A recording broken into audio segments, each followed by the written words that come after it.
Fuck you, can't even sing. Yeah, just sing or something to get some pussy. Oh, baby, I like it raw. Yeah, baby, I like it raw. Oh, baby, I like it raw. Howdy, Bucks fans. Welcome to Buck Life, the hardcore Milwaukee Bucks fan cast made by hardcore Milwaukee Bucks fans. My name is Jacob Anderson. With me, as always, is my co-host Chuck Schilling. How are you tonight, Chuck? Not too bad. Getting over a cold, so I may sound a little nasally, but other You still than have that, the sexy, deep tones. you It doesn't know, go that's- away. When I was on 1250/1057 once, I was called the Pierce Brosnan of American radio, and I took that as a compliment. He's so big timing us right that's- off the bat. What am I going to do? He'll always be James Bond to me. Yep, Pierce Brosnan. The third voice you hear here is one Patrick O'Brien. We've known him for many years. He was in Squad 6 with us back Original in the day. member. Yep, OG. first season of Squad 6. How you doing today, Patrick? I'm doing fantastic. It's great to be here, back in the beautiful state of Wisconsin, and on the radio with you fine gentlemen. That's right. Patrick's lived out of state in the land of 1,000 lakes, right over there in 10,000 Minnesota. lakes. 10,000. Short Sorry. changing. That's always bothered me about Minnesota. They celebrate their 10,000 lakes. Here in Wisconsin, we have over 15,000 lakes. It's You true. know, It's true. Step your game up, Minnesota. But yeah, you lived in the Twin Cities. How was that being, following the team living in another state? Did you get league pass, or do you just kind of follow online? I don't know what you did. You should ask my wife if we got league pass. I'm because guessing. I'm guessing that's a no, and maybe a sore subject. Yeah, a little bit. So Yeah. I enjoyed the free previews that they had occasionally. And we don't condone illegal streaming of any Nope. type on this. No, we are all podcast. about the up and up here. We provide our product free of charge, but the Bucks are out there to make money. yeah, so we sprung for Sunday ticket for the Packers. Oh man, you're killing me right now. Yeah, so we had Packers over Bucks. Well, huh? no. It wasn't a situation of Packers over Bucks necessarily, but it just so happened to work out that way. I felt like I wouldn't be able to watch as many games, spending time with her. So we did Sunday ticket, but no league pass. I hear you loud and clear with what you're saying here. So Yeah. sorry, honey. She's the mother of your child. I guarantee so, you know. she's not listening to this podcast, Yeah. so I wouldn't worry about it. Oh, I'm making her listen. Oh, you're gonna make her I'm listen? making her listen. Neither of our wives have ever listened to Never it. once. No. I remember Not when we into were it. on 1250 a couple times, my mom would listen. Oh, and she does not know a thing about basketball. Sorry, Mom, if you're listening. She just wanted to hear your voice. little Yeah, Patty. she called it Yeah, the she Patrick missed you. Show. Yeah. That's sweet. So yeah, living up in Minnesota, my wife and I lived less than a mile from the Target Center, which was great. So we went to quite a few Timberwolves games. I actually have a good friend who is one of the coaches for the Warriors, and so he'd hook us up with tickets whenever they come to town. But yeah, so followed highlights, articles, that type of thing. Just followed the team that way. When they'd come to town, we'd obviously go to the games. 2 years ago, when they had 15 wins, we were two of maybe 3 or 4 Bucks fans in the arena, and it was. But there's such a brotherhood there when you see that other fan, Yeah. and you make give a them new life that friend nod. there. Yeah. You give Well, them and that. I think, anytime you're on the road, I lived in Seattle once, the Seattle area once upon a time, and you see the fans of your team, and they're, however far away, Yeah. several hours for you. When I was in Seattle, you're talking 2,000 miles. You have an Yeah. instant camaraderie. It's that true. You can bond with them. You have that, even though you know nothing about the person, you have that in common. It's true. And as many Packer fans as there are in Minneapolis, which there are a ton, and you'd think with the proximity to the state there'd be more Bucks fans, but there really aren't. Well, and they're working on that to Yeah. get more Yeah. fans up north. I think we've talked about that before, that the new marketing, they seem to be targeting more of the state than the old regime. Yeah. The whole state tour I thought was an incredibly good idea. It's only been marketed, the team, basically in Milwaukee. So to see them up in the northwest of Wisconsin, I mean, I can't imagine there's that many Bucks fans. So reaching out to other parts of the state is huge. So I got a question. Being in Minnesota, what's the excitement level? Because they're in a kind of similar situation. Yep. They're not as far along in the process, I think, of rebuilding as the Bucks are, but they've got some super studs now, and Karl Anthony Towns, Yep. Andrew Wiggins. I mean, are they just drooling over the prospect of what kind of team they could have in the next few years? Yeah, they are. I had a couple good buddies up there who are diehard T-Wolves fans, so I had a lot of fun with them talking about how our teams are going to meet in the finals in the next 5 years. I mean, that's their belief, and I think that's all of our belief. Hopefully, that we're there. We certainly hope for that. Yeah. So and I'm still a little jealous too because I was selling out for Wiggins so bad. Oh, I know. Yeah. I know. And I kind of was too. But I kind of fell in love with Jabari when I heard about how he was tanking his workout with the Cavs because Allegedly. because he wanted to play with the Bucks. That, anytime there's a player that good of that caliber who really wants to play for us that badly, I want them. Yeah. That's just my thought. Well, I wanted Wiggins, but the choice wasn't ours. It'd be a different Right. scenario if we were picking one, but where we picked, hopefully we haven't seen him yet this preseason, but hopefully soon we're going to see Jabari, and hopefully good things to come this year. Yeah. So it was a lot of fun being a fan up there, with the hope that they have. But the Target Center is very similar to the Bradley Center, I felt, as far as Not a lot of big crowds. ticket prices, fandom. Ambiance. Yeah, ambiance. Very, very similar, in my opinion. So, Okay. yeah. Well, it's great to have you on. I'm glad you're home now and you can actually watch some of the games, but you can't watch the preseason games because they're not on locally.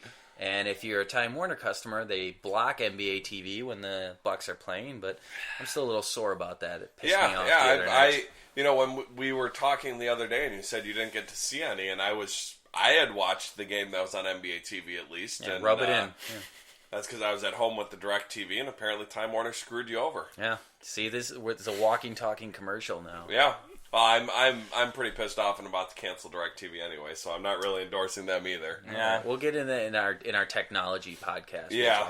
That's another, and I could probably talk for an hour and a half about how pissed off I am at them. So we don't need to talk about that. Well, today we're going to cover a myriad of topics. We're going to talk about what we've seen so far in the preseason, including but not limited to the Moose, Greg Monroe, aka Barry White.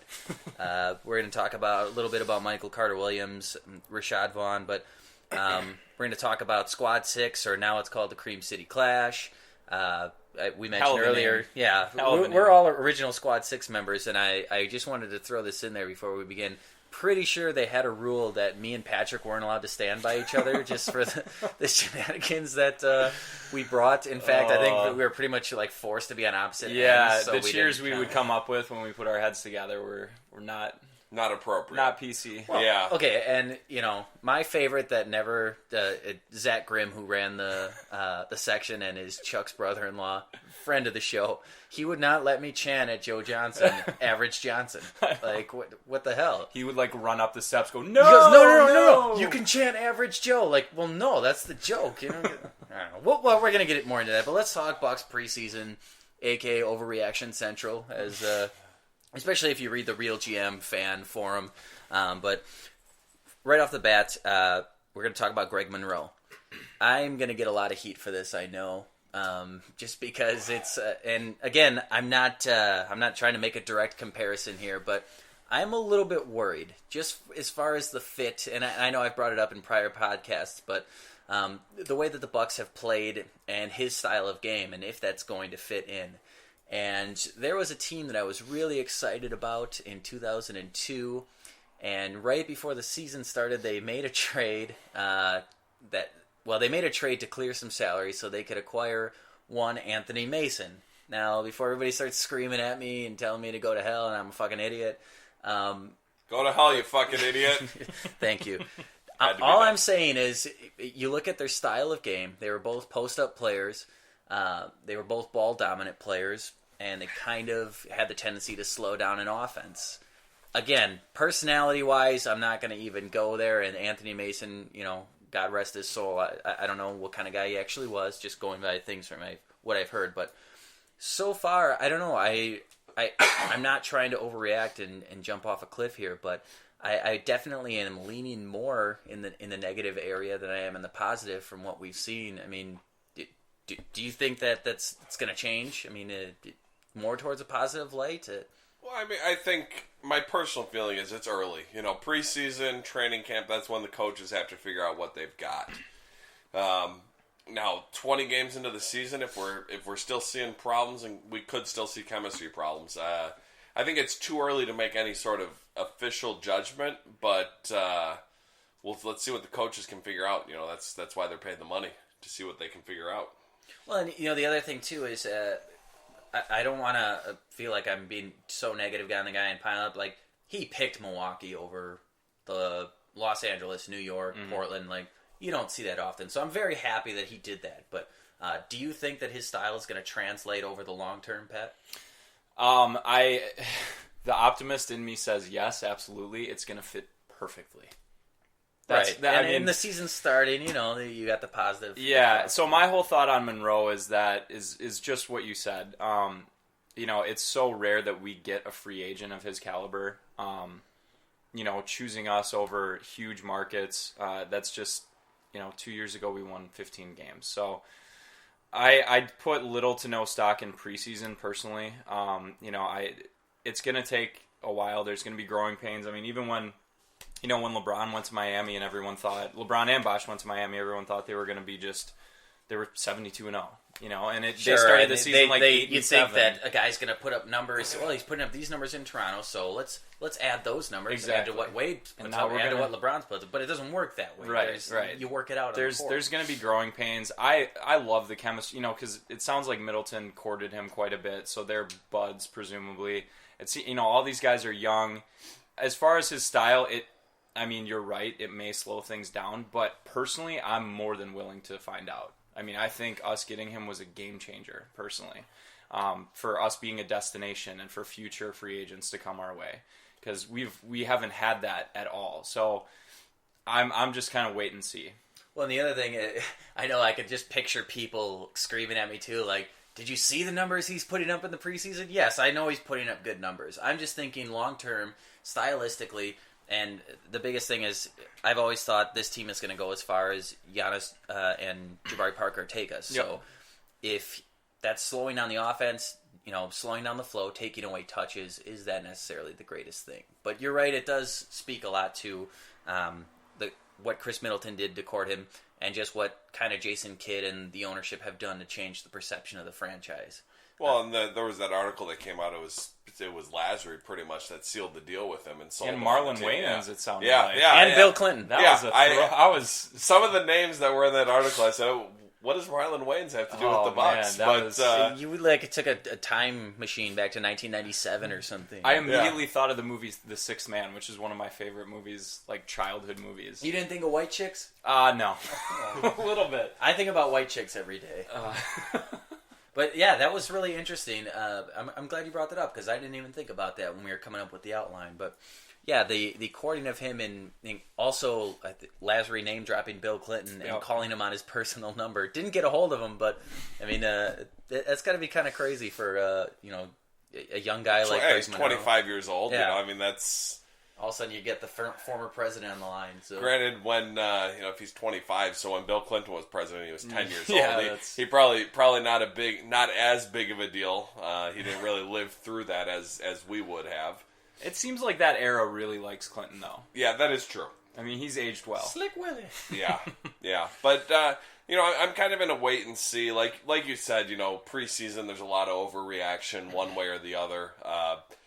There certainly could be cause for concern of slowing us down, but also defensively, he has not looked good. Yeah, I expect that to improve. He's learning a new system. Last year, he's better than what we trotted out there at center last year. So I expect as the season goes on, as he gets comfortable and familiar, I expect the defense to improve. He's way better than Zaza. Let's just leave it at that. Well, and on the flip side, we won't be all negative. John Henson has looked pretty good in his limited minutes so far. I think he had, like 13 and 12 last game. Yeah, in like 19 minutes or something like that. So he's looking more aggressive. Yeah. There were some people that thought, because he kind of maybe comes off as this lackadaisical personality type, that he'd get paid and then, well, there goes your production, there goes your fire. But that's the worry. In what we've seen in the preseason, maybe it's the opposite. Well, if someone's trying hard in the preseason, I think they'll try hard in the... if anyone's going to take it easy, it'd be in the preseason. Right. These guys aren't out there. It's not quite the All-Star game level of effort, but it's not regular season or postseason level of effort. To me, John Henson, he has looked better and aggressive, and he also looks like he maybe bulked up a little bit. I don't know his official weight and all that, but he may have eaten a few extra Chipotle burritos over the summer. He eats a lot of sushi, by the way. I have a good friend who owns a sushi restaurant in Milwaukee, and he said Henson's in there all the time. Good. So, Screaming Tuna, lot of protein. It's not a 100% Chipotle diet, so we know that. Not 100, no. It may be 80-20 Chipotle and sushi. If you go 100% Chipotle, you're going to spend a lot of time in the bathroom. I can speak from personal experience there, and Chipotle way. It burns going out just like it does coming in. I think Henson would have a little more bulk if he were eating straight Ritos all day. Well, bulk, or if that's what you want to call it, mass we'll go with. But Yeah. I think He's cultivating mass. He's Bush League. He needs to go to Qdoba and get, the... Doba is better. Yeah.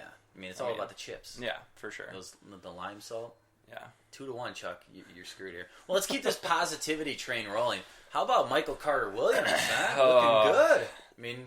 Thoughts, comments, concerns? Anyone? I mean, Go ahead. No, you go ahead, Patrick. It's the age-old worry with him that he can't shoot the ball. I think he was 1 for 11 a couple games ago, which is just. How do you get to 11 field goal attempts and make 1? Like, how do you continue to shoot? Was what I was thinking. For me, I want to see him shoot the ball in preseason just to try and find some sort of rhythm. Yeah, miss 20 shots. Get embarrassed. Get some fire. My whole thing was I was praying that he was in the gym for hours a day in the off season just shooting jump shots, which it sounds like he did. I mean, he gets asked that all the time. Have you improved your shot? Because that's obviously the biggest knock on him. It's just his size and his physical gifts. You kind of salivate when you look at that, but the fact is, right now he just can't shoot. And it seems in this day and age, as a point guard, you almost have to be able to knock down a 3-ball, at least hit an open 3. I mean, defenders just sag off of him a laughable amount. Yes, I think there's definitely cause for concern there. He's cheap, and I fully expect, we saw this with Brandon Knight. Jason Kidd was, he's our guy. Boom, traded. I wouldn't be surprised if we see the same thing with Michael Carter-Williams. Right up till the 11th hour, he'll be their guy. And if they move on, whether that's letting him go in free agency or trading him for another young, cheap player, at this point, we expect the defense, we expect decent passing. I don't know that his shot's going to get there ever, but it would help this team immensely if he could develop a 3-point shot, for sure. When we talked at length before, not so much just the numbers of the system, but the mindset that a guy like that has. You brought up Brandon Knight. Everybody knows I was not a huge Brandon Knight fan. It's not because I didn't think he was a talented player or that he could be a very good player. It's just I didn't believe that he had the right mindset. He thought he was an alpha dog, number one scorer, leader of the team type. If he would have been, the darling of the Milwaukee Bucks real GM page is George Hill for the Pacers. That type of player that just shoots open threes when he's open, facilitates the offense. Brandon Knight could have been a very good player for us, but it's hard to break that mindset. Does Michael Carter-Williams have that alpha dog mentality, and is it going to be able to be broken? Because in Philadelphia, he was the man on a very, very shitty team, for lack of a better word. Yeah, and I think it's preseason, so I'm not going to overreact too much. Once regular season comes, if we still see some 1 for 11 games, that's going to be a problem. If he's going 1 for 5, he's putting up 5 shots because he gets the open, the runner, the floater, whatever, fine. If he makes 1 out of 5, I don't care. But I don't want him taking 11 shots if he's only hitting 1. So I don't care. We'll see.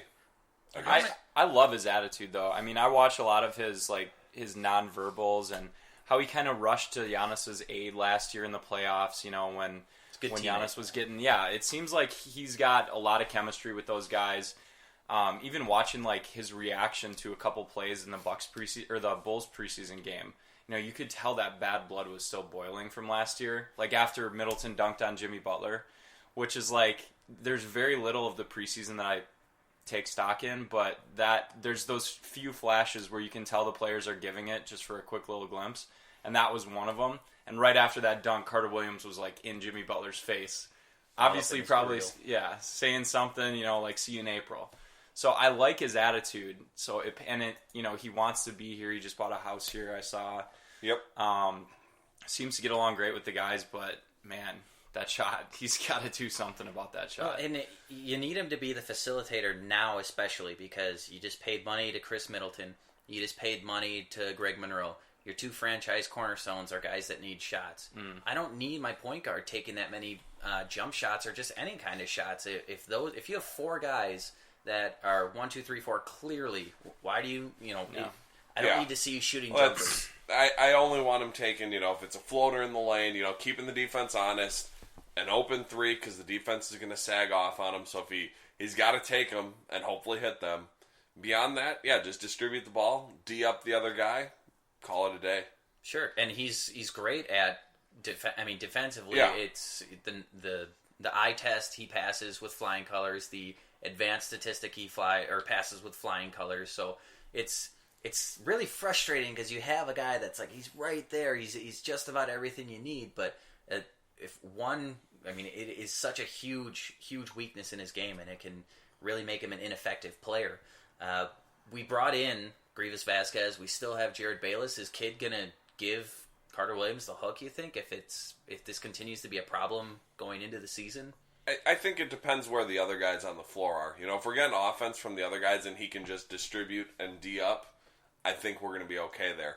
I mean, the truth of the matter is if he was hitting his shots and hitting his open threes at a good clip, he'd be a max player, because the defense is there, the passing. He turns it over a little more than I would like, but he shows some brilliant passes at times, and he plays great defense, and he's big for a point guard. So, if he hit his shots at a good clip, you'd be talking about paying him the max.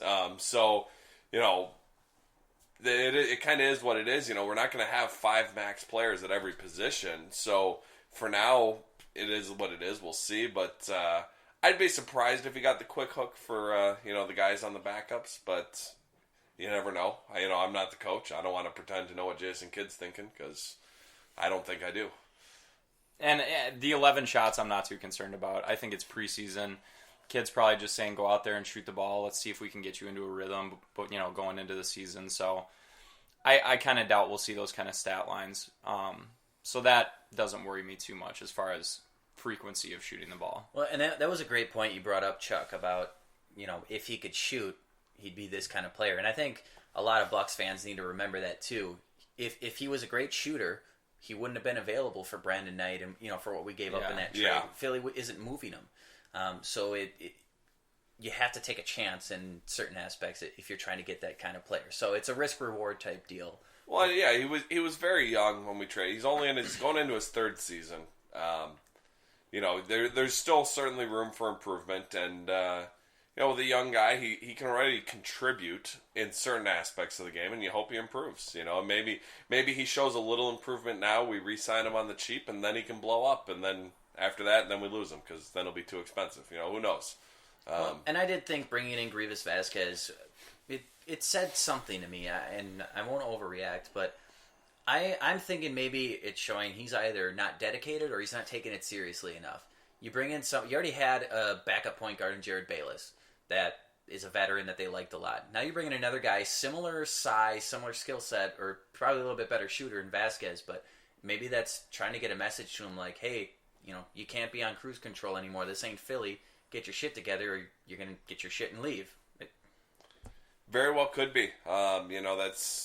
You're right that this isn't Philly. Philly, they seem content being really bad, accumulating picks and players, and I don't see an end game for Philly's plan. I don't know when they're going to say, hey, it's time to go. We've got our players. They seem to just keep, and maybe they just haven't found the guys that they like, but you're right, this isn't Philly. And maybe they do want that insurance behind them. What's the over-under on how many NBA games Joel Embiid plays in his career? Ooh, I don't know. I'd almost have to take the under no matter what the number is at this point. You brought up Philly. That hurts when you have this potential franchise big man that, by certain reports, appears just doesn't care about basketball and really doesn't care about being a great player. If you could take a guy... we do kind of know what that's like in Milwaukee, having a big man who's paid a lot of money and doesn't care about basketball. Who are we talking about, Chuck? Yeah. One, Larry Sanders. Well, that's a sore subject still. Yeah. We love you, Larry. We wish you nothing but the best. I don't. He owes us a lot of money. Yeah, well, we were talking about that the other day. Me and I think it was my cousin. We were talking about it. Like, how awesome if Larry had his head on with this team. I know. What Yeah. we could potentially be doing, but whatever. We can't go by on what ifs. And, well, let's go positive now instead of keeping the negative train rolling. We'll put the halt on that. Let's talk about Rashad Vaughn, our first-round pick, who people are already talking about as a potential steal. 6'6". He says he's still growing, just barely 19 years old, shooting the shit out of the ball. Mm-hmm. That's a skill set that's so important nowadays in the NBA, and to have a guy that young that's already showing that he could potentially do it at this level is really, really exciting. And did we get the steal of the draft again to go with this young core? I mean, I think when you're looking at the steal, when you use the term steal of the draft, you're not going to talk about who went first overall or steal. Right. Those players are kind of, Jabari Parker, even if he ends up a better player than Wiggins, he isn't the steal of the draft because we picked him second overall. Yeah, you pick number one. That guy was a steal at number one. I can't believe we got him there. Exactly. So when you're talking the steal, I think if you're talking the steal of the draft, you have to go in the NBA at least Teams? after the First 10 picks. after 10. The first. Yeah. In most years, you have the first 5 or 6 are guys that you're like, yeah, those are potential game changers, and then maybe 6 to 10 are like, okay, maybe, and then after 10. The NBA draft's a big crapshoot. Yeah. It's like the 7th round of the NFL draft. It's a completely different ballgame. But the potential's certainly there. I haven't followed all the other teams to know how other players picked, in the later parts of the first round are doing, or even second round picks, because every once in a while you get a second rounder who kind of comes out of nowhere and shows what they got. But Prince Bamute. Yeah, so Michael Redd. Certainly the potential's there. Yeah, Michael Redd was a second-round pick, got a max contract. That's pretty rare. But certainly to this point, he's exceeded my expectations. If he can provide anything off the bench in terms of scoring, that could go a long way with this team. Offense off the bench is good to have. Yeah, it seems like, when you look at this team, the big hole I see is who is our shooter. And I'm just hoping that can be Vaughn, because, Giannis is the player of our future. He is a fabulous player. His shot isn't quite there yet. Last year he shot the ball so rarely from 3. Almost all of his attempts were as the clock was winding down, kind of heave it up. And it sounds like Kidd kind of had a leash on him as far as shooting threes, and potentially that's going to be taken off this year. But in today's NBA, the 3-point ball is so important. So, again, it's preseason. We're seeing some great flashes from him shooting the ball, but we need to have a 3-point shooter. That Jared Dudley was huge for us last year in that respect. He was a veteran guy to come off the bench and hit some big-time threes late in the season, and then do his little, skirting the floor dance, which I became fond of. I don't know about you guys. Yeah. But yeah, no, he looks great so far. Again, I'm not going to get too jacked on preseason, but we need shooting, and hopefully he can provide that for us. I was a little, I'm a little worried that if he can provide that for you, but we have a similar player in OJ Mayo, is OJ just going to get the minutes by default because he's the veteran? What is Vaughn's role going to be? Is it going to be the same now as it is at the end of the year, that you're playing in blowouts or just kind of garbage time? Well, and I think part of that will do with how does he defend? Kid, any coaching staff in the NBA values defense. You hear it from almost any coaching staff, other than maybe Mark D'Antoni. Every other coach is preaching defense out there, and if you're not defending, you're not playing. We saw with Scott Skiles is probably the one extreme where if you're not, you miss one defensive assignment, you're on the bench. Yeah. Jason Kidd is probably closer to that than a lot of coaches. We saw that he valued defense quite a bit. So I think a lot of what does Vaughn do it has to do with his defense. Also, OJ Mayo is an expiring contract. He's not that expensive. Not in this day and age. Yeah, so $8 million. Potentially, he could be traded for something at the deadline. I don't know. I think if the chemistry is going, maybe they just ride it out and keep him for the end of the year. Not mess with the chemistry, depending how things are going. But certainly, if they're not doing well, which we hope they are doing well, but I could see OJ Mayo traded, let the young guys play. So yeah, I would guess OJ Mayo gets more minutes than Rashad Vaughn. unless he shows that he's going to defend. That's a big question. Yeah, a kid said before, you're not going to play if you're not going to defend. So maybe he comes out, shows a little bit more fire than an O.J. Mayo, and takes his spot in the rotation. That remains to be seen. I remember not really digging the pick when it happened. I thought Bobby Portis kind of made more sense. Granted, this was before Greg Monroe was in the picture. We didn't have a clear view of who was going to be the center. I liked Portis' shooting in that. But then I also thought, especially after we made the trade of Jared Dudley, that Sam Decker would have made more sense as kind of a stretch 3-4. But so far the results have been pretty good for Rashad Vaughn. The other person I wanted to bring up too was Damian Inglis. He looked like not a very good player to me in Summer League, but holy cow. I mean, he looks like a good defender so far in what he's played in the preseason, and he's got a little bit better handle than a lot of people compared him to, like a Luke Baumute. So maybe we have two really young studs that we didn't really see contributing this year as big contributors to the team and adding to the core.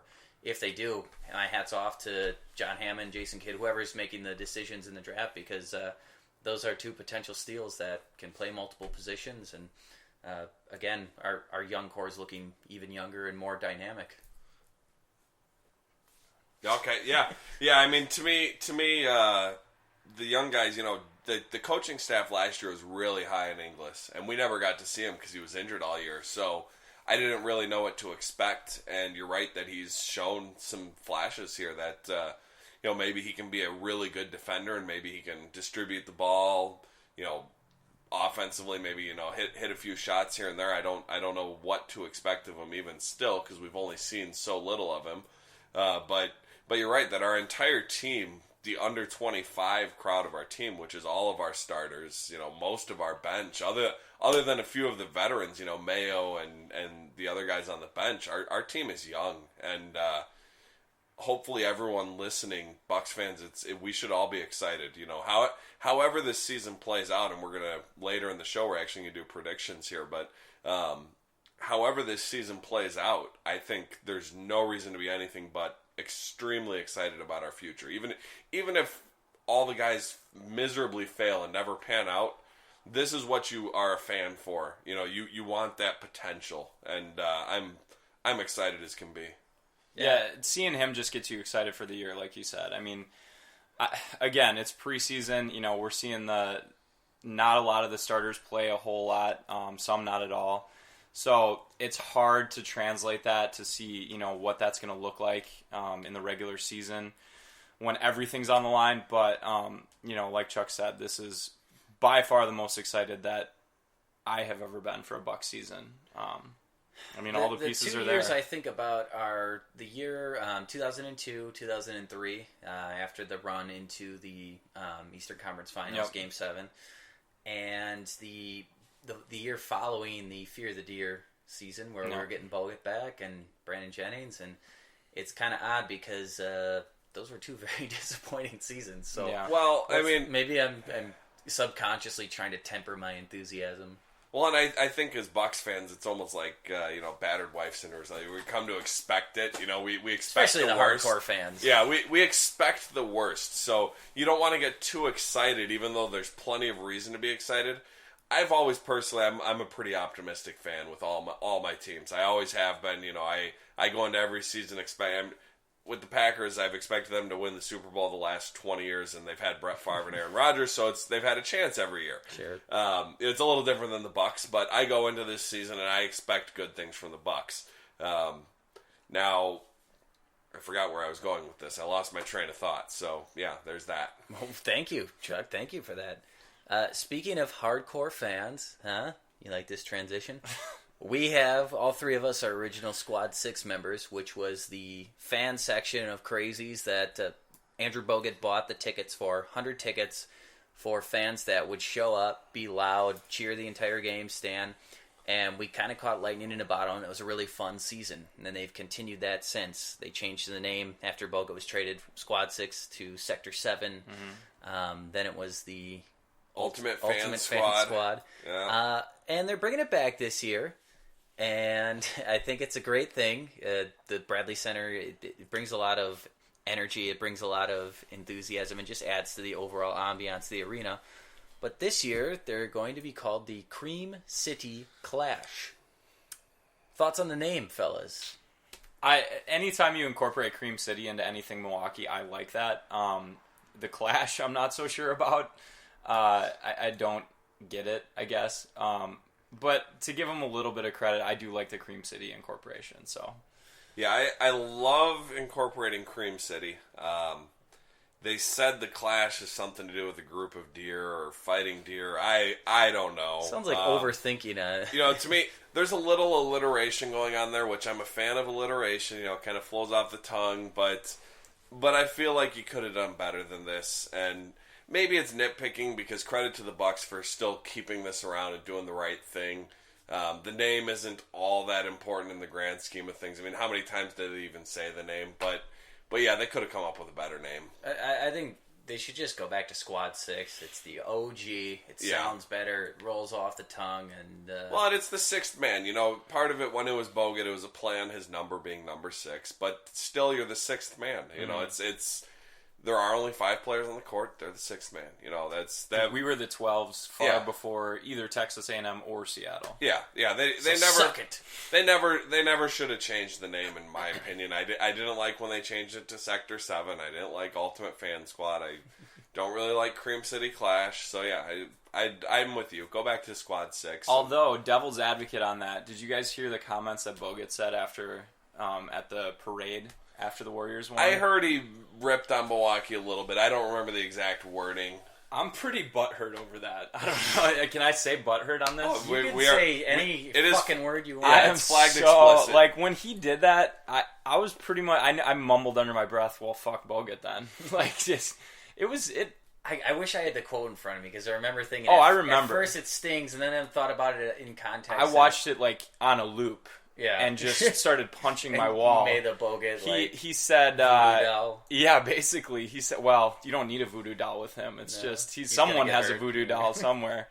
Although he came into the season super lean, like he changed his diet and he's leaner that's than ever. the storyline for every right. player. Yeah, OJ Mayo, 10 pounds of muscle this offseason. Yeah. So, but anyways, the quote was he said, you guys are the best fans ever. And I came from Milwaukee, so this is pretty good. Just kind of like... Yeah. I mean, why is that necessary?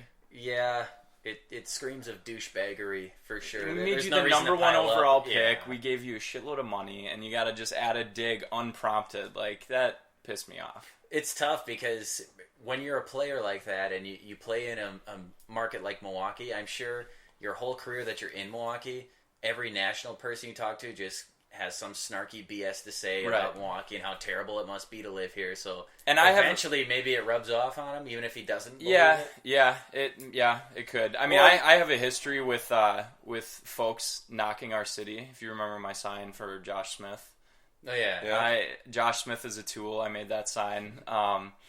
When he made comments in the playoff series against Atlanta in the Fear the Deer year, the ever creative and original thought that Milwaukee's not that great of a destination to play in. So I let him know he was a tool, and he actually confronted me. I was down close to the court, and he had some not very kind words to say to me. So he seems like an intelligent guy, that Josh. Yeah, that was the same playoff series. We were there before the game during the shoot around, and we went and were heckling Marvin Williams, and he. He made some comments about how we wished we had drafted him number 1 overall, which couldn't be farther from the truth. Bibby phone home. Yeah. Nick and I, we saw Mike Bibby on the phone in the hallway, and we just started yelling Bibby phone home. Yeah, a lot of fun back there. I hear what you're saying, playing devil's advocate, you got to move on from Bogut, but to me, that's the best name. But hey, Cream City, it is what it is. The reason I wanted to bring this up as a topic is because I kind of felt like you did, Patrick, when you heard the Bogut thing.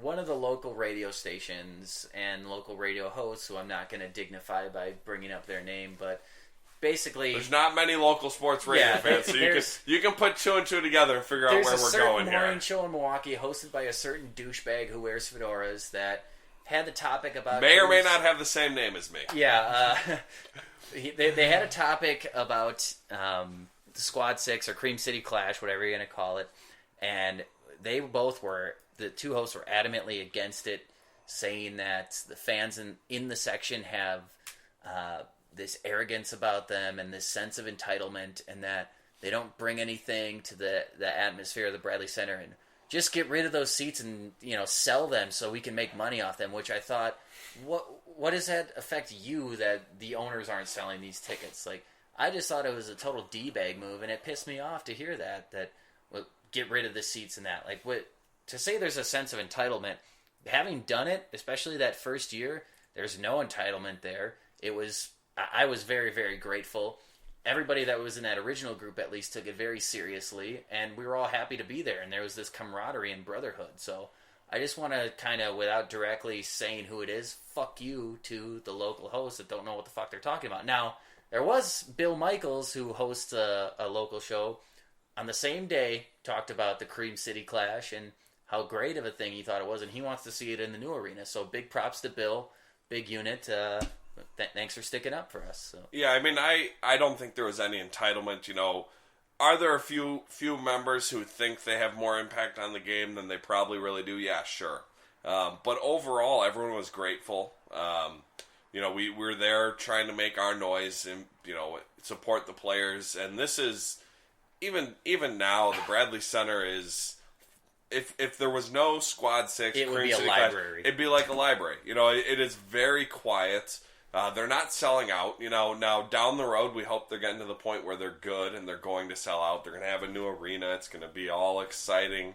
But for now, they certainly bring something to the arena, because other than on big plays, end of the game, when a LeBron James or Kobe Bryant is in town, the Bradley Center is still a pretty quiet place. So I think it's ignorant to say they bring nothing to the game, and like you said, what do they care? It's not like they get money from ticket sales. So I do think it's ignorance, and it's like you said, we were all appreciative. We had a party at the end of the year. We got to meet Bogut. We got to thank him that first year. I'd like to rescind that thank you. Well, and the following year, we all purchased tickets to a game in Indiana and rented a bus and drove on our own money, drove down to have our own Squad 6 section. So to say we weren't appreciative is, kiss my ass. And did that prompt Indiana to start their own version of Squad 6? They had already started their own. Yeah, they had already started, but they did send a group of 6 or 7 fans up here to kind of retaliate. But 6 or 7, that's some retaliation. They got a small group. I don't remember exactly how many. We had about 40, I believe it was. Yeah. I don't have, that was organized by myself and my former roommate Nick, who was on the show a few episodes ago, and the Grand Admiral Dan, who's also been a guest of the show. The three of us kind of spearheaded that, and I was the numbers guy. I collected the money and tracked the people and all that. And I believe it was about 40 people who all fronted enough money to rent a bus, get a ticket, which was sold to the Indiana ticket reps. Thought we were a bachelor party. 40 man. Yeah, that season was one long bachelor party the whole time. Yeah, it was so we kind of planned this thing, and that was of our own free will to show that we are. That was our entitlement, Chuck. Yeah, our entitlement is that we are hardcore fans, hardcore enough to travel to another arena who was copying Squad 6 because we wanted to show them what was up.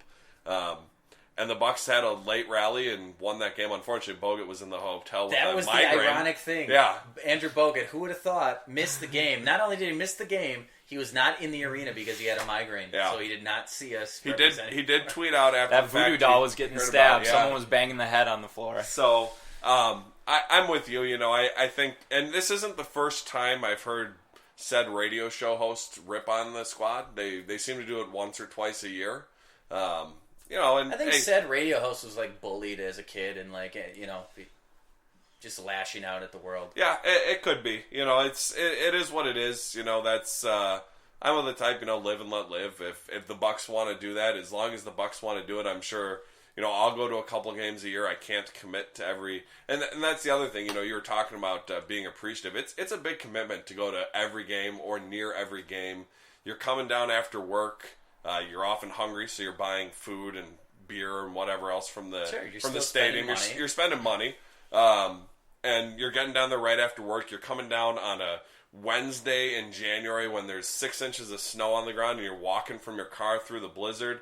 And anyone who wants to say that it's something that you're just given and you don't give anything back is just full of themselves. That's go do it for a year and then tell us that there's no that it's an entitlement. Well, and in that first year, we had a lot more freedom than I think they have now. Jake and I were talking about this, how we absolutely, if you don't believe that there was an impact, you look at the players' faces laughing when we're chanting at them on the free throw line, one of our ever clever chants, and we literally got reactions, players pointing up at us, laughing, commenting about it in the interviews after the game. That was like the validation, too. Yeah. Exactly. Well, that was like the highlight that I always go back to is preseason in Green Bay the next year, having Dick Bavetta threaten to kick us out of a preseason game because we were heckling him a little too much. How often do fans get threatened to be kicked out of the game? Not because they're fighting with another fan because they had too many beers, but because they're heckling the people on the court. And my "you suck, Dick" chant didn't go over well for Dick Bavetta. Yeah. So. But I do want to just before we move on, like anybody that's been a fan, talk to me about going to a game at the Bradley Center before Squad 6 and what it was like in there, and then after. And tell me if they don't add to the atmosphere. Well, and my one thing with them now, I wish the Bucks would move them back to the sideline rather than in the end zone. Where they're at now, they're at the top of the end zone. It's not the best. I last year, one game, Luke and I, who was on the podcast, first episode, we sat about the fifth row back, right on the half court. I got tickets on Facebook. Someone was selling them for $20, so I got really good seats for $20, and I took them. And you could hear the squad, but they're not. Part of the reason they're not having as much impact is their position. I wish the Bucks would move them back to a more central location.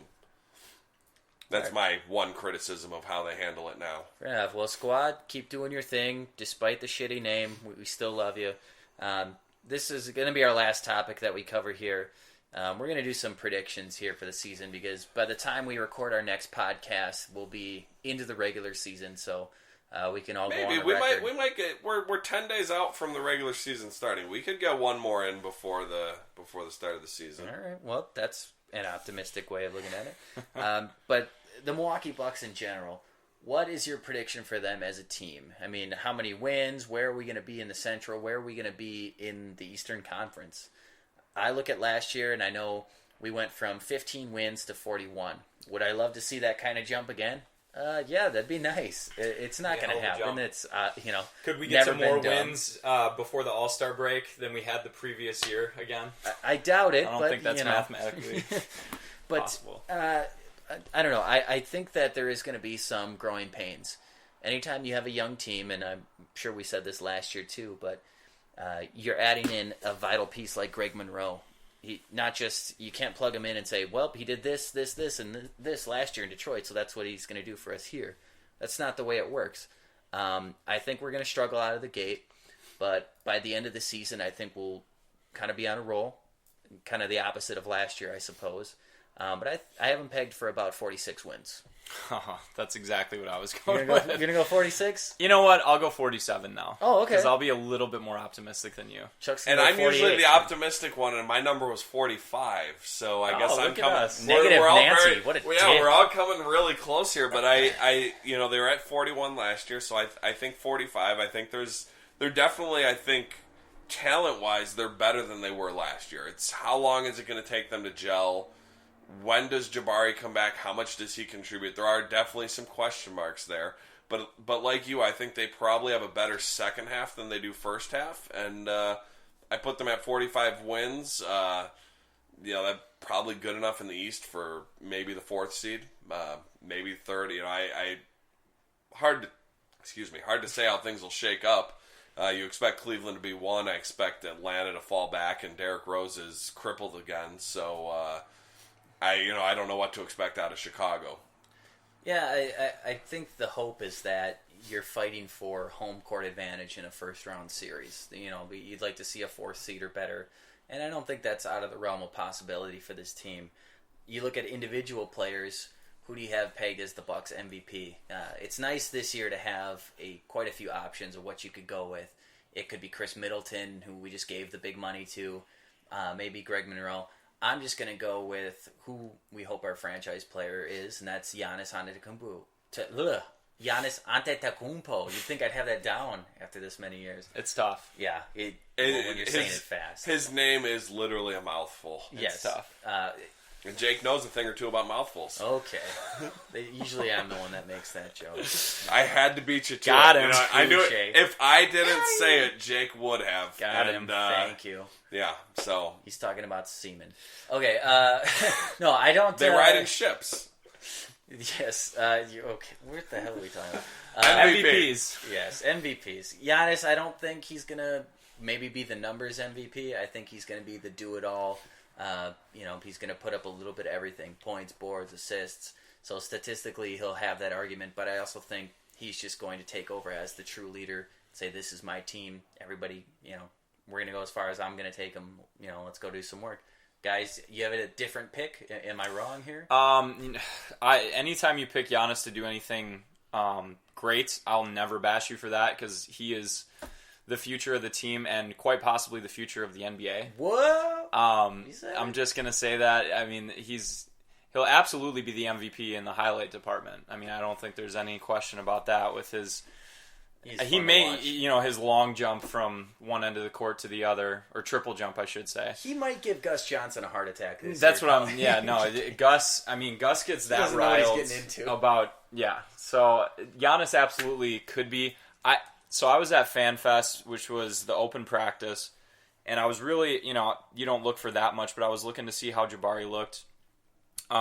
Looked great. Had a couple dunks that brought me to my feet, which was great to see. Had good spring. Hit a couple threes. So I'm gonna go with Jabari, just because I want to see that happen. I want to see him. We're in a great spot if he's our best player. Exactly. What little we saw of him last year, he was just so quick around the hoop and is very fundamentally sound. I would like to see him be a proficient three-point shooter this year. In my mind, that's what I see. But it was just so good to see his bounce in that practice, and he gives it. So I'm gonna go with Jabari for the MVP. But if Giannis were the MVP, I would not be shocked at all. Okay. Well, real quick before I go to my MVP, Patrick mentioned going to the Bucks Fan Fest, and he was showing me a picture. And I know Nick is one of our loyal listeners. Patrick was sitting right behind you. He'd got a picture on his phone that he took of the court. And no idea, buddy. He looked at it later after the fact, and he said, "Is that Nick in front of me?" And he showed Jake and I the picture, and it certainly looks like Nick wearing the Save Our Bucks shirt. You see the beard, but right next to you is definitely Mike, your buddy. So yeah, you were sitting right in front of Patrick, and neither one of you really either noticed it. I wanted to hug you so bad. I'm so sorry. So Patrick owes you a hug and a beer next time you see him. A good craft beer. Yeah. It's gonna be hard to find one that Nick hasn't had. I know. To be fair, I'm gonna do some digging. But yeah, so my pick, Jake gets to go first, so he steals Giannis. But I got to go with Giannis. It's. He can really fill when he's on his game. He can fill the stats. He's going to have some games where he's got maybe a couple triple doubles. I don't know if he's going to get there this year, but he certainly has that potential to throw out tons of points, rebounds, blocks, steals, assists, everything. I mean, he could put up whatever. So I don't know that he's going to be the scoring leader. I don't know that he's going to be the leader in any one category, kind of like you said. I don't think he'll be the scoring leader. If you ask me who's going to be the scoring leader, I'd probably go with Chris Middleton on the team. Maybe Greg Monroe, because they seem to, at least in preseason, be trying to get him going in the post. But I think in terms of overall impact, being the glue guy, being the lightning and the facilitator, and kind of getting the whole team together, I think it's him, and I can't wait to hear Gus Johnson calling him when he's breaking away, and some of the plays he's had in past seasons that we expect to see. To have Gus Johnson calling that, it's going to be something else. His full court sprint down the court to block a shot out of nowhere, that's what's going to send Gus over the edge. It's going to break Gus. That's what's going to...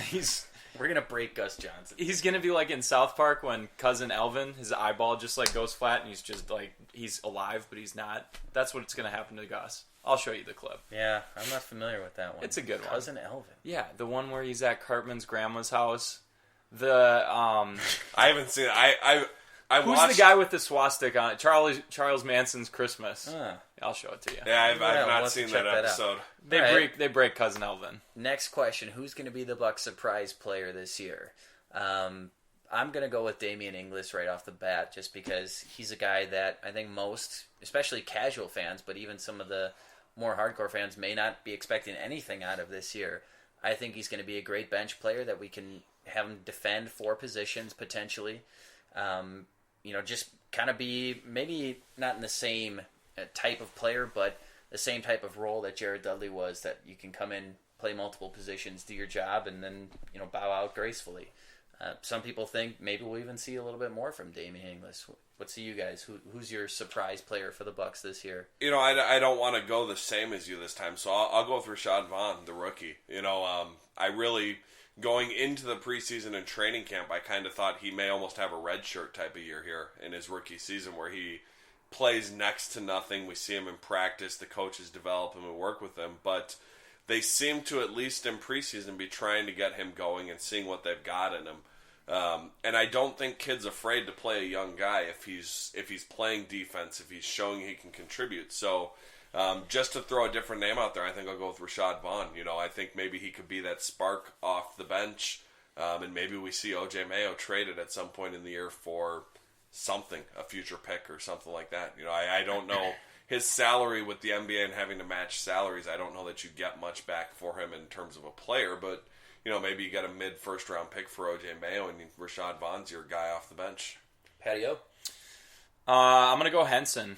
I think with the big contract and with what we've seen in preseason, I would like to see him make a big jump. I think we saw big flashes of it in that Chicago series, first round of the playoffs, where he had at least one double-double, and he looked really good coming in off the bench. He's got that soft touch around the rim with both hands. I think, a lot of times in professional sports, unfortunately, you see big letdowns after a contract.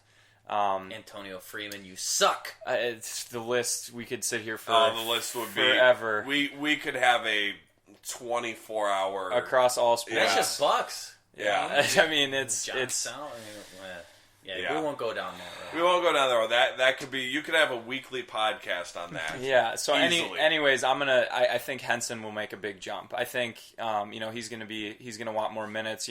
He sees the big free agent that we brought in Monroe. He wants to be a part of this young core. It seems like he has great chemistry with those guys. Wants to be here. So do you think Henson's playing backup 5 and 4? Like he's going to be in there? I think so. He's going to get he's going to get 24 to 30 minutes playing. I think multiple positions. Yeah, I think Kid said that he would. He obviously, with our lineup, it's so versatile. We have so many players that can play multiple positions. Well, and one thing that's overlooked, because Henson gets a lot of hate, and so does MCW, but they're both guys that have an elite skill. Henson blocks shots at an elite level rate. If you look at the per minute type numbers in that, Michael Carter-Williams is one of the best defensive guards in the NBA, not just point guard, just overall. So it's nice to have guys that have that. If you have at least an elite skill, we're going to find a way to get you on the court.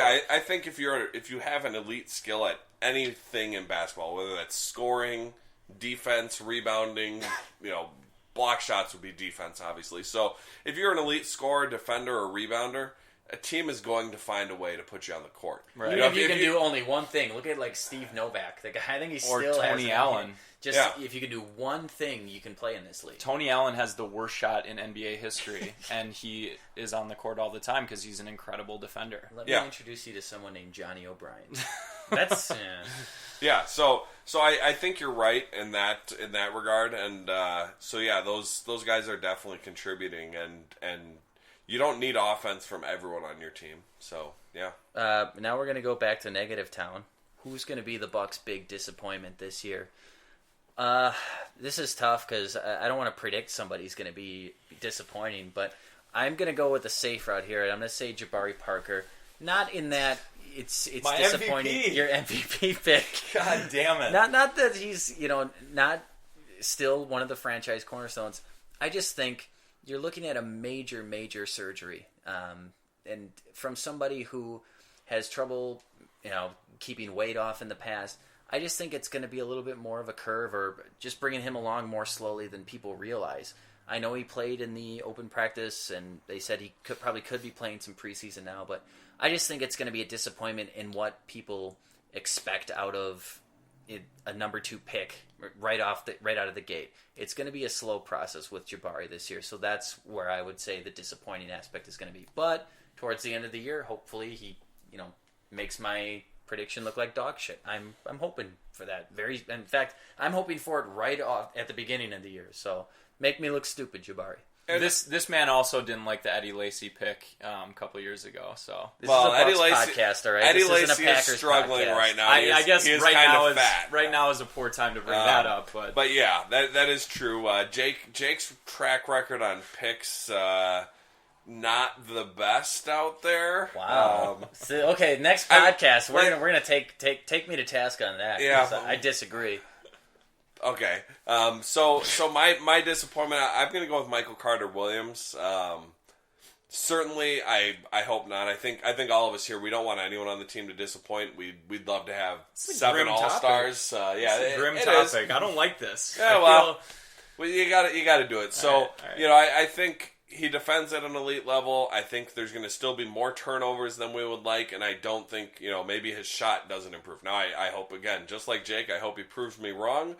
But I think if we're going to have a disappointing player, Michael Carter Williams, and hopefully the coaching staff and him, they're smart enough to limit the damage and keep his role to the things that he does well, rather than trying to force what he doesn't do. I still am going through the roster right now. I don't want to pick anyone because I don't. This is. Oh man, do it! Everyone's doing it. Go with like Jim Patchke or something. I was literally gonna do one of the commentators. Gus Johnson. Turns out he's not excited anymore. Yeah, right. Gus Johnson's just not excited. It gets to a point where he has there's nothing left to get excited about because he's seen it all. Boy, I mean, the Jabari thing is really.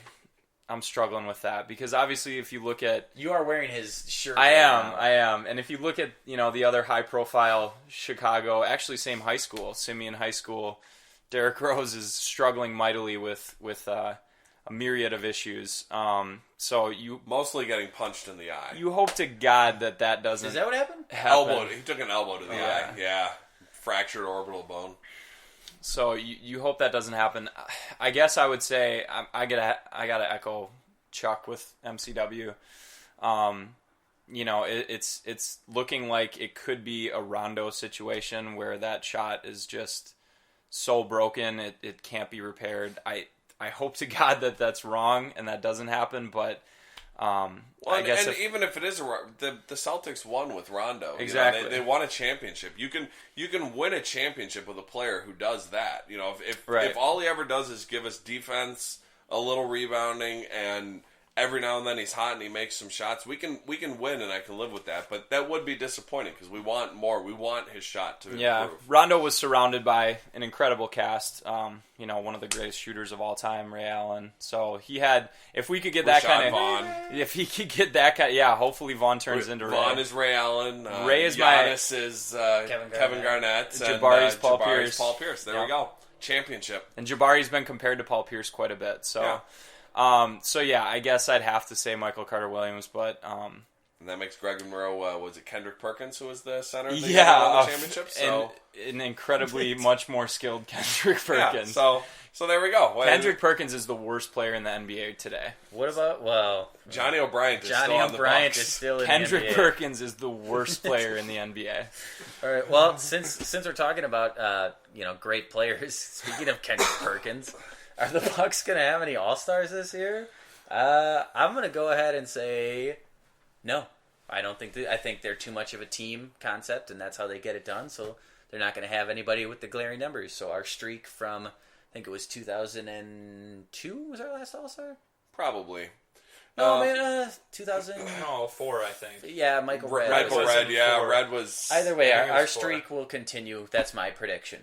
My gut and my heart say no. I think if we do, I think the guy who has the best chance is Greg Monroe, because the truth of the matter is that all-star selections are based largely more on past performance than current season performance. And of everyone on the team, he's the only one who's established as being any sort of force. Kobe Bryant is still getting voted as Kobe a starter. Kobe Bryant's going to be a starter, and Dwayne Wade's going to be a starter. I think Yao Ming will probably be a starter as well. Yeah, exactly. And he's been out of the league Michael for years. Jordan probably still gets votes. The Chinese voters are active. So I think if anyone has a chance, it's Greg Monroe. That's also helped by the fact that there aren't really any dominant centers, especially in the East. I don't even know who you would consider a dominant center. I mean, Roy Hibbert, is he going to start for the East? Lakers. He's on the Lakers. Oh, he's on the Lakers. Yeah. That's right. Yeah, that's right. I forgot they traded him. Revolving. So I mean, there really aren't any Marcin centers Gortat? In the East. So if anyone has a Gortat. chance, I think it's Greg Monroe. Now, certainly, if Giannis and or Jabari have a big year, I think next year we're going to be predicting them to be All-Stars. But I think they don't have the track record to get the votes because I think the season starts and voting starts right away, and then people are just voting for, the big names, of which we don't really have them yet. What about Jonas Valanciunas? Valanciunas. Who is that kid down in Orlando, too? He puts up big numbers at center. Yeah. And then maybe Frank the Tank. Yeah. I'm just kidding. No, I agree. If they do get one, I think that's your best chance. But I think the Bucks will have 2 All-Stars. Whoa! I think Mr. they'll have. Optimist I think here. they'll have Rashad Vaughn and Jabari Parker in the freshman-sophomore game. I'm not counting. I wasn't counting those. Gotta. Not Yeah. All-Star Weekend. All right. I see. I thought we were talking All-Star Weekend. No, this year we won't have any All-Stars. Like Jake said, I think right now it's a good thing, but we're far too team oriented. Yeah. I mean, a lot of people like when Middleton got that huge contract recently. I saw a bunch of joking articles like, who is Chris Middleton and how did he get this big? People just don't know about our players. I mean, Chris Middleton is a very, very good player. And he plays defense and he can score. He's an incredible defensive player. He's got a sneaky good mid-range game. I mean, he's got a post-up game? He's hit some big threes in big games to win games for us. Yep. Middleton is great on both ends of the floor. I love him. But no one knew about him, so he's not going to get votes. Giannis is still a little too raw at this point. Jabari's coming off major injury. We have no idea how he's going to do. Plus, that the position that him and Giannis are at is pretty much loaded.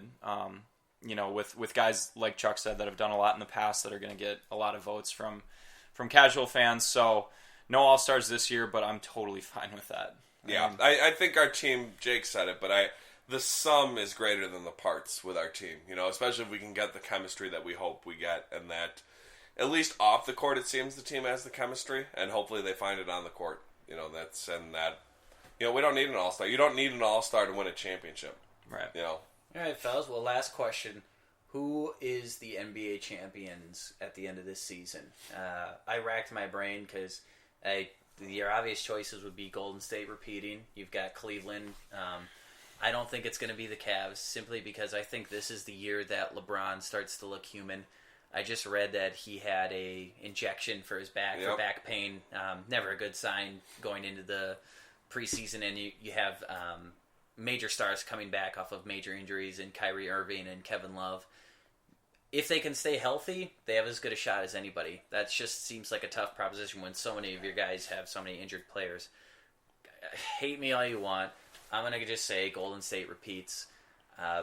The style of the NBA right now it fits them to a T. They have great chemistry. They have a great defender down low in Bogut. If he can manage to stay healthy, they're going to be even better than last Bogut. year. Pat doesn't like me right now. Again, I know it's boring to say, but Golden State, they also have who I think is the best guard in the game, and Steph Curry. But who do you guys got? My gut tells me Golden State, and my second gut would tell me Cleveland. But I'm going to say that San Antonio makes one more run at it. One more ring for Tim Duncan, and then they had a great offseason on paper. He retires at they win one more. He retires. That team basically goes to shambles after that. Popovich retires. Everyone retires. They win a championship and go out, and then next year they're throwing out 5 guys from the YMCA. Well, I mean, they signed LaMarcus Aldridge. Yep. They still have Tony Parker, who's obviously not the same player. Manu, I agree. If they win it all, I think that's the end of that. Yeah, era, and then I think they kind got of David West for free as well. last year they kind of and we won't see that this year because now the seeding for the playoffs is done purely by record. But last year they were in a situation where they win the final game of the season. They're the number 2 seed in the West, but because they lost, I think they went all the way to 7. Yeah. And you won't see that this year because I think they would, under the new seedings, they would have been 4th, I think, because they had the 4th best record. Which is a good change. Yes, I think it's a great change. So I think you'll see that they're going to get a home court. You know, those guys, they know how to win. They know the grind of the 82 games, and I think they pull it out. Always pull it out. Yeah. So I'm going to go San Antonio. Me and Pat learned the hard way. We did. Yeah, I'll What go up, San Jack and Antonio. Jack? And Eddie. Okay, so my heart's in this a little bit too because, like I mentioned before, I still have a video of my buddy dumping champagne on Steve Kerr, which blows my mind as a member of that coaching staff, and he hooks me up with Warriors tickets whenever they're in my city. But I have to say San Antonio. I mean, you look at that team 2 years ago when they beat the Heat in the finals. That was the most beautiful basketball I've ever watched. I mean, that series was just a clinic on team basketball. And the Heat ran into a buzzsaw and lost by 20-plus multiple times in that series. I mean, they just got their doors blown off.